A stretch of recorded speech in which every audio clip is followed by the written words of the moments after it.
It's not without its flaws, but this is easily my favorite episode of the show so far. Of course, that seems to be the model for Marvel shows. The penultimate episode is the best one, and then they fall flat on their face in the finale.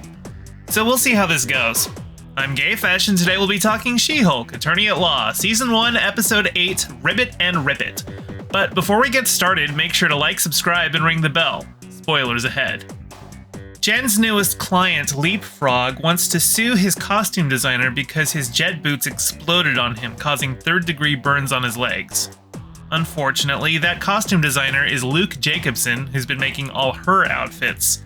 Jen tries to get it assigned to another lawyer in the firm, but her boss insists she take the case because Leapfrog's dad is an important client, and yet again the client signed a conflict waiver. I gotta say, I'm not quite sure that's how dealing with conflicts of interest work. Because of this suit, Luke Jacobson bans her as a client and stops working on her dress for the Female Lawyer of the Year gala. And then he goes ahead and hires Matt Murdock to represent him. Finally!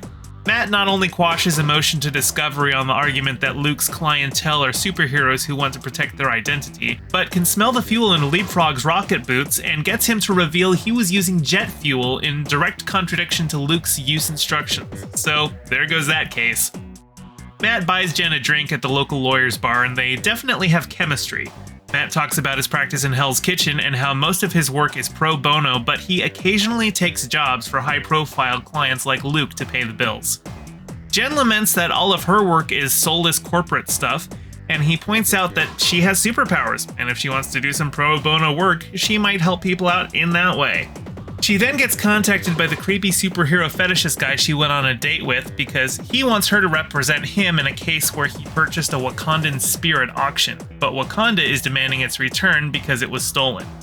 He uses the meeting as a pretext to hit on her again, and she walks right out on him, saying she's billing him for the full hour. She then gets a frantic call from Leapfrog, who is driving panicked, saying he's being pursued and needs her assistance. She realizes that this sounds like a job not for Jen the lawyer, but like Matt said, she can use She-Hulk to help people out.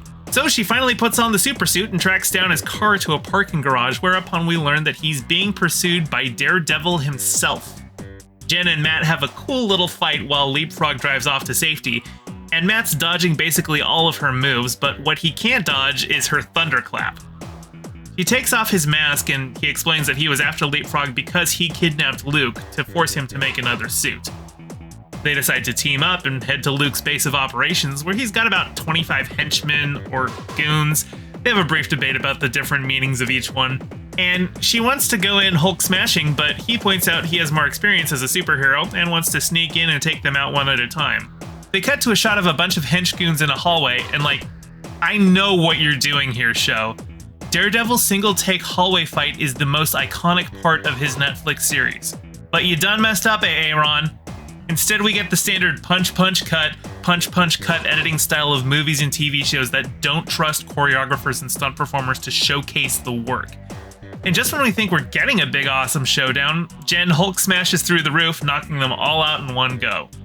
While Matt beats up the goons, Jen runs up to her client and is like, "Dude, you gotta stop now before you dig a deeper hole." Because she rescues Luke, he agrees to continue working as her tailor and will have the dress ready for the gala. After a big fun superhero team-up, two of the sluttiest people in the Marvel Comics canon do only what is natural.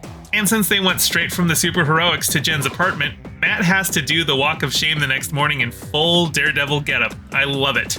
That night, Jen attends the Female Lawyer of the Year gala, and it turns out that it's an award being handed out to all the nominees and not just her.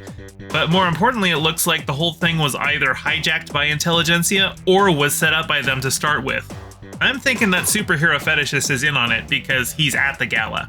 They start playing revenge porn of her on the main screen, and this is the first time since the first episode that Jen truly goes into Hulk rage, smashing the big screen, breaking through a wall, and grabbing a masked goon before being surrounded by guys with futuristic-looking guns.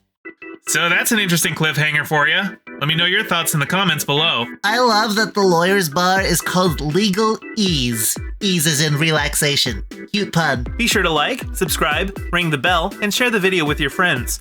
Subscribe to my Patreon to get shouted out in future videos. Check out my Bandcamp for banging tunes, including all the tracks you heard in this video.